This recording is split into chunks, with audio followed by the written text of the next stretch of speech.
Hola chicos, vamos a hacer la clase grabada, la cápsula grabada sobre la Guerra Fría, pero ahora en el contexto latinoamericano.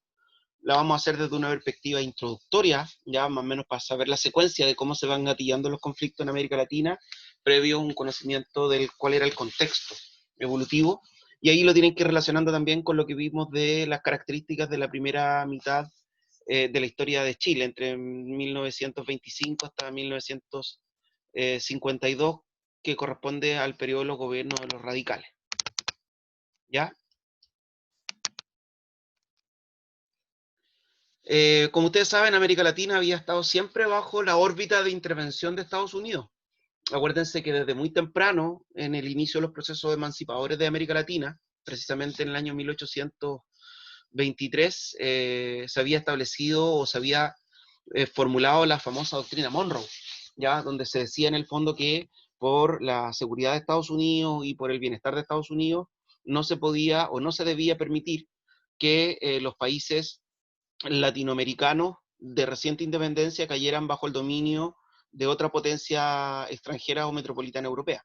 Ya, con lo cual los estadounidenses hacían un llamado a los países latinoamericanos a fortalecer sus relaciones, sobre todo comerciales, con Estados Unidos eh, y no generar dependencias con otras potencias. ¿Ya? Acuérdense que la reacción de Diego Portales frente a la doctrina de Monroe fue de atención, de hacer un llamado a atención y decir que cuando Mr. Monroe decía América para los americanos, él entendía que lo que quería decir era América para los norteamericanos, ¿ya? Por tanto, Portales siempre, más allá de eh, que uno comulgue o no con la forma en cómo organizó el Estado, era un visionario dentro de la época, ¿ya? Sí, yo también decirles, antes de presentarles el objetivo de aprendizaje, que el concepto América Latina se utiliza por primera vez en el año 1856 y tuvo un uso múltiple por un cubano, José Martí, un intelectual, y también un liberal chileno llamado Santiago Arcos, quienes utilizaron el concepto como una forma de hacer una crítica a la intervención de Estados Unidos, a la invasión territorial de Estados Unidos sobre México. ¿Ya? Por tanto, ellos recurrieron a esta nominación para referirse como una unidad territorial que iba desde la rocallosa estadounidense hacia el sur y como una unidad cultural. Ahora sí, el objetivo de aprendizaje de esta clase, chiquillos, es que logremos caracterizar el contexto de movilización social de América Latina en un escenario de tensión entre los elementos de revolución y los elementos de reforma que se van a generar precisamente en los acontecimientos que yo les voy a explicar hoy día. Considerando la revolución cubana, la influencia de Estados Unidos, los golpes de Estado, el establecimiento de dictaduras militares, ¿ya? Y la violación a los derechos humanos que, a consecuencia de esta pugna permanente entre revolución y reforma, se van a establecer en América Latina en la década del 60 y del 70. Ya, previo, chiquillo, al contexto, porque nosotros nos vamos a dedicar mayoritariamente a analizar la política latinoamericana en la década del 50 y la década del 60, ya, hasta el 70 aproximadamente, pero nos vamos a centrar en la historia de América Latina en la segunda mitad del siglo XX. Pero para poder avanzar hacia allá tenemos que tener algunas características de lo que era América Latina a mediados del siglo XX, ya en la década de 1950, en este contexto previo a lo que va a generar la revolución cubana en adelante. ¿Qué características económicas tiene América Latina en los primeros 50 años del siglo XX? La economía altamente dependiente de los mercados externos y de la exportación de sus materias primas, ¿ya? Lo cual había quedado en total evidencia con los efectos sobre la región latinoamericana de la Gran Depresión en 1929. Diversos niveles de logro en la implementación del proyecto EASY, que se había comenzado a multiplicar por América Latina desde la década del 40, ya para el caso de nosotros con los gobiernos radicales. Acuérdense que este proyecto EASY lo que buscaba era una industrialización sustitutiva de importaciones precisamente para romper con la dependencia a la exportación de materias primas en los mercados externos. ¿Ok? Y poder en el fondo de alguna u otra manera industrializar nuestros recursos naturales para tener el abastecimiento de lo que es el mercado interno y no caer en los problemas de abastecimiento que se habían demostrado con la Gran Depresión. ¿Ya? Ahora, Ese proyecto EASY en algunos países tiene ciertos avances, ya como el caso de Chile, como el caso de Brasil, como el caso de Argentina. Quizá Brasil y Argentina los países más destacados en América Latina desde el punto de vista de los procesos industrializadores. De hecho, Brasil fue, o fue hasta hace poco, uno de los países con industrias potentes en América Latina. ¿Ya? Ustedes saben que cuando nosotros hablamos del caso chileno, nosotros dividimos en dos periodos, en dos etapas, el proyecto EASY. Desde 1938, cuando se implementa, con la creación de la Corfo, ¿ya? Y todo lo demás, hasta 1953, cuando se termina la guerra de Corea, porque la crisis del precio del cobre hace que la economía chilena entre en una profunda somnolencia, ya marcada por la devaluación de la moneda, por la inflación, entre otras cosas. Y ese proyecto EASY, en el fondo, o la economía chilena en general, va a estar marcada a la crisis en los sucesivos gobiernos hasta el colapso total en 1900, la década del 70. ¿Ya? También estas economías latinoamericanas en esta primera mitad del siglo XX están influenciadas económicamente por capital estadounidense en sus procesos de inversión. ¿Ya? En gran parte de los países hay capital estadounidense que explotan recursos naturales. Y por último, los principales problemas de estas economías latinoamericanas, que eran problemas endémicos de difícil solución, eran la inflación, la devaluación de la moneda nacional en relación al dólar y el desempleo. ¿Ya? Esas eran características económicas similares, guardando la proporción entre uno y otro país o entre una y otra área geográfica de América Latina. Las características sociales generales de América Latina, volviendo a hacerle la salvedad que obviamente que si uno analiza caso a caso van a haber diferencias a considerar, pero aquí estamos tratando de aunar criterios generales. Había un alto grado de iniquidad social, ya en muchos de estos países. De hecho, por ejemplo, esta inequidad social llevaba, por ejemplo, o se marcaba mucho más en Bolivia, en Paraguay, incluso en Venezuela, ¿ya? Y sobre todo en los países centroamericanos, porque no se desarrollan de manera potente las clases medias, eran casi inexistentes. Por tanto, había un pequeño grupo de ricos y la mayor masa de población, en su mayoría rural y en vida precaria. También hay precariedad del empleo y permanencia de los problemas de la cuestión social, problemas de déficit habitacional, problemas sanitarios. Recuerden ustedes que para el caso chileno, recién en la década del 50 contamos con una red de agua potable, a diferencia de lo que había pasado con el alumbrado público, que es de la primera década del siglo XX. Y que el proceso de migración campo-ciudad ha generado una amplia presión sobre las políticas habitacionales, ya que los estados benefactores que van a tener cierto éxito van a tratar de solucionar. Y eso va a tener también problemas urbanos como la concentración, la desregulación de los planos reguladores, entre otras cosas, la aparición de las poblaciones callampas en la periferia, etc. También otro de los problemas sociales tiene que ver con la concentración de la tierra en grandes propietarios, pero además con un bajo nivel tecnológico productivo. ¿Ya? De hecho, una de las grandes problemáticas que va a tener la década 60 tienen que ver con los procesos de reforma agraria bajo estos criterios de reclamo de igualdad en la propiedad de la tierra. Algunos países, como Chile, Argentina, Brasil, México, Uruguay, contaban con un fortalecimiento de las clases medias con importante representación política que se traducía en la implementación del estado de bienestar.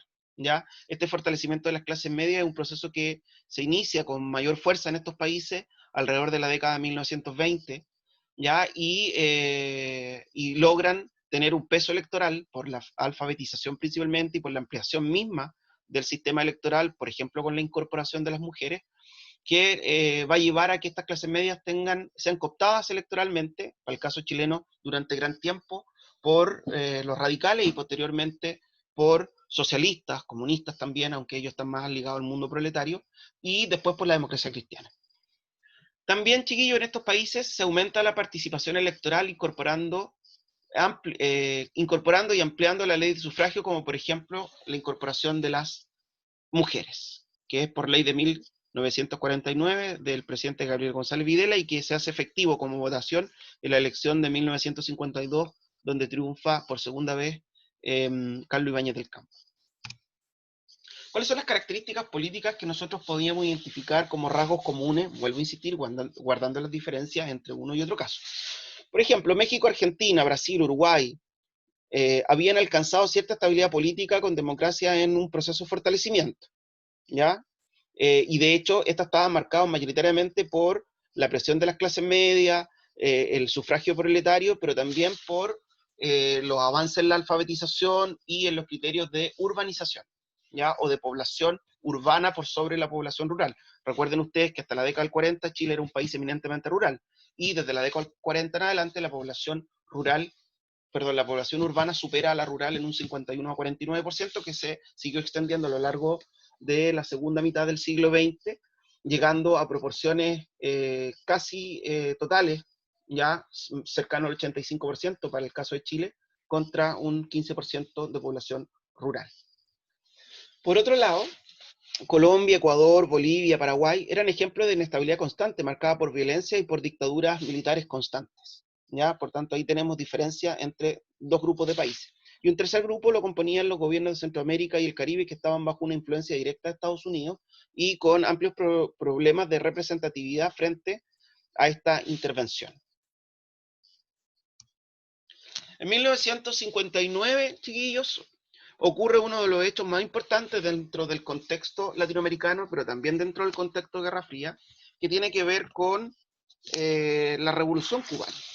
Cuba era gobernado de varias décadas antes, de la década del 30, por un dictador, Fulgencio Batista, y la isla estaba en un retraso productivo y en un retraso social, altas tasas de analfabetismo, empleos precarios, y además donde gran parte de las inversiones que se hacían sobre la producción en Cuba, del café y otro tipo de producto, el ron, eran estadounidenses. Pero además Estados Unidos ocupaba a Cuba como la isla de la gran fiesta, ¿ya? Por tanto, constantemente la población cubana era abusada por estos estadounidenses dueños de las grandes empresas que se iban de fiesta y a pasarlo bien a Cuba y abusaban de su población, ¿ya? Esta revolución cubana en su principio se organiza dentro del territorio estadounidense también, pero no tiene una ideología clara, solamente un elemento revolucionario, ¿ya?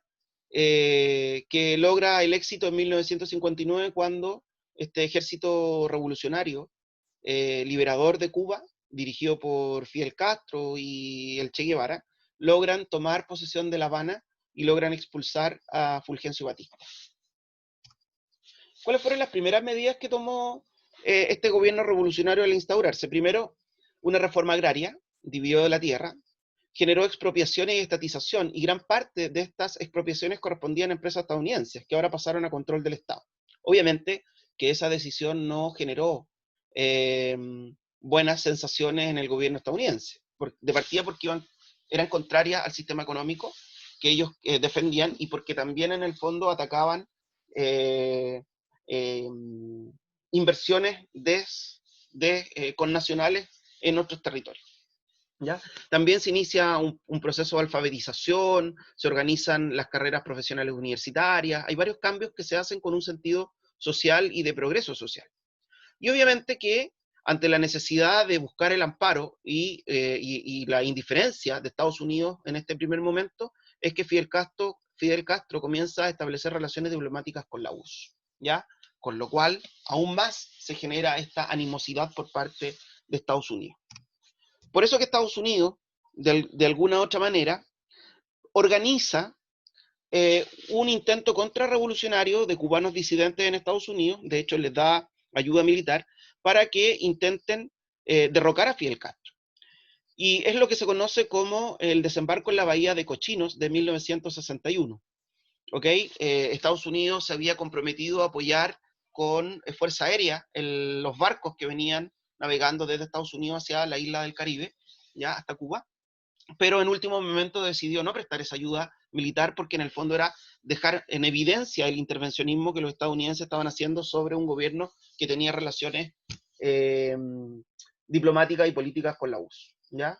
Ahora, la contrainteligencia de Fidel Castro logra prever este desembarco en la bahía de Cochinos, logra frustrar este intento, detener, castigar y fusilar a los participantes de este intento contrarrevolucionario, ¿ya? Lo cual quiebra aún más las relaciones entre Estados Unidos y Cuba, ¿ya? Por lo cual, después de en el fondo, de descubrir y denunciar el apoyo de Estados Unidos a estos disidentes cubanos, es que Fidel Castro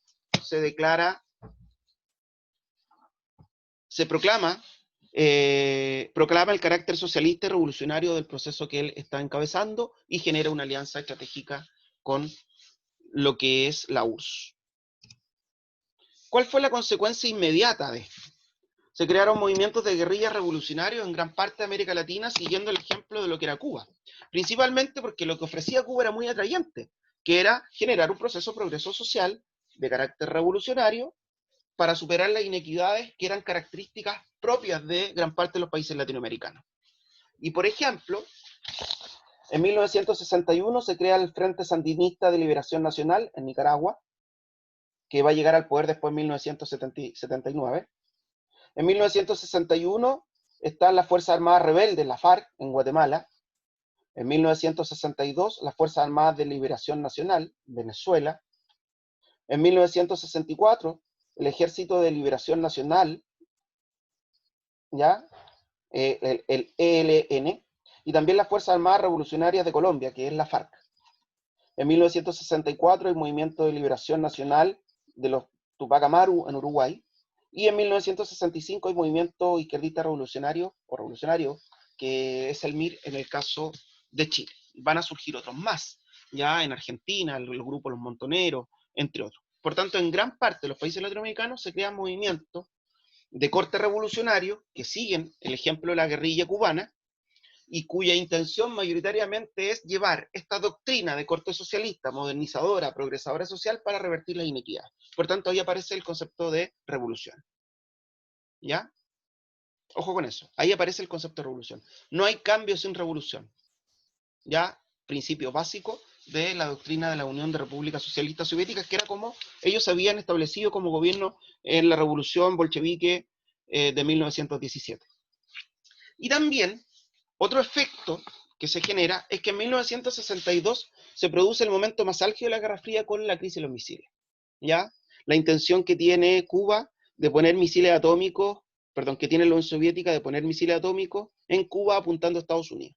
¿Ya? Y obviamente que el momento álgido es porque los buques que en el fondo llevaban, porque Estados Unidos pretende responder poniendo misiles nucleares en Turquía apuntando a la Unión Soviética, llegan a un punto álgido donde los buques se cruzan y gracias a la existencia del teléfono rojo el problema se soluciona. Pero eso en el fondo va a ser un elemento de cambio profundo en las relaciones entre Estados Unidos y la Unión Soviética en función de cómo se llevan las cosas en América Latina y va a tener importantes influencias. ¿Cómo reacciona Estados Unidos ante esta problemática? Y aquí viene un primer elemento. Lo primero que hace Estados Unidos es conformar la denominada Alianza para el Progreso. Chiquillos, la Alianza del Progreso se los voy a leer al tiro porque está en su libro, en la página 182, juntamente con la doctrina de seguridad nacional. Pero la Alianza para el Progreso lo que busca es generar un proceso de reforma a través de políticas de crédito para América Latina. ¿Qué es lo que dice Estados Unidos? En realidad, hay elementos de inequidad en América Latina que nos van a costar procesos revolucionarios desde la perspectiva de la propuesta de la guerrilla, que es la revolución. Por tanto, nosotros generemos elementos de crédito para que se realicen reformas estructurales en materia social, para que a través de la reforma, y no la revolución, se generen estos procesos de equidad. La Alianza para el Progreso fue un programa de apoyo económico y técnico dirigido a los gobiernos de América Latina, creado en 1961 por la administración de John Kennedy.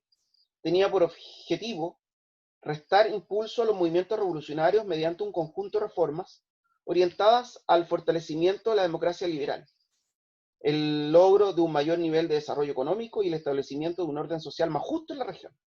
Hacia fines de la década de 1960, la iniciativa perdió dinamismo, pues los recursos asignados se hicieron insuficientes y los resultados no fueron los esperados.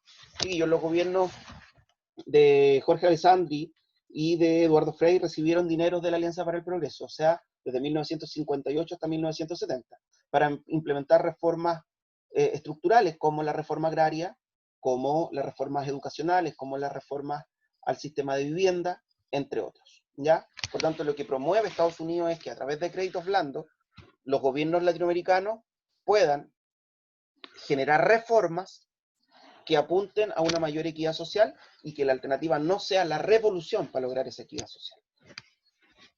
El segundo elemento es la doctrina de seguridad nacional. También se los leo en la página 182. Es un conjunto de principios militares que comenzaron a ser formulados en la década de 1950, pero con mayor fuerza desde la década siguiente. Postulaba que los movimientos de izquierda constituían una amenaza interna para Latinoamérica y que para detenerlos las Fuerzas Armadas debían exceder su campo de acción tradicional y adoptar estrategias de control que les permitieran mantener el orden y la seguridad al interior de cada país. En este sentido, fue clave el rol de la denominada Escuela de las Américas, tercer punto que está en el PPT, institución estadounidense que se ubicaba en Panamá y entregaba instrucción a militares latinoamericanos sobre métodos contrainsurgentes. Estos últimos incluían la infiltración en movimientos guerrilleros, el uso de la tortura y la ejecución sumaria. O sea, Estados Unidos en el fondo, con esta doctrina de seguridad nacional, lo que quiere es preparar en el fondo el camino para lo que son lo que van a ser después las dictaduras militares. También otro de las reacciones de Estados Unidos es que hay una mayor intervención de la CIA en la política interna de América Latina, ya como es el caso de ya los documentos desclasificados cuando Nixon intenta evitar el triunfo electoral de Allende, para el caso de Chile. Y por último, también hay un apoyo a la instauración de las dictaduras militares a través de esta Escuela de la América y de la doctrina de seguridad nacional. Si ustedes se pueden dar cuenta, chicos, hemos avanzado bastante en este carácter introductorio de cómo se van a ir dando los hechos propios del contexto de Guerra Fría. Lo que nos viene a continuación es que nosotros vamos a analizar la interna de Chile, la década del 60, porque de partida nos toca ver también hartos elementos desde la perspectiva social de América Latina. La década del 60, en esta pugna entre revolución y reforma, es que, por ejemplo, se generan todos los movimientos del nuevo folclore latinoamericano. Ya Silvio Rodríguez, la Violeta Parra, Víctor Jara, Quilapayún, César Isela, y un sinnúmero de otros cantautores latinoamericanos que van a elevar un canto hacia esos criterios de reivindicación laboral, de apoyo al proletariado y de justicia social, ¿ya? Pero eso lo vamos a apuntar un poquito más en lo que va sucediendo al interior de Chile, ¿ya? Acuérdense que la década del 60 en América Latina también es el ingreso de la televisión, ¿ya? Un elemento también importante, ¿ya? Así que todos esos elementos los vamos a ver en la próxima clase. Chiquillos, como actividad grabada en la cápsula del colegio, en el aula virtual del colegio, les voy a dejar unas actividades del libro, las cuales las tienen que realizar en su cuaderno, poniendo el título de la sesión, que es la Guerra Fría en América Latina, la fecha y posteriormente realizar las actividades que yo les solicito en su cuaderno, ¿ya? Respondemos la duda en el horario de chat. Que estén bien, chiquillos, nos vemos. Hasta luego. Cuídense, pórtense bien.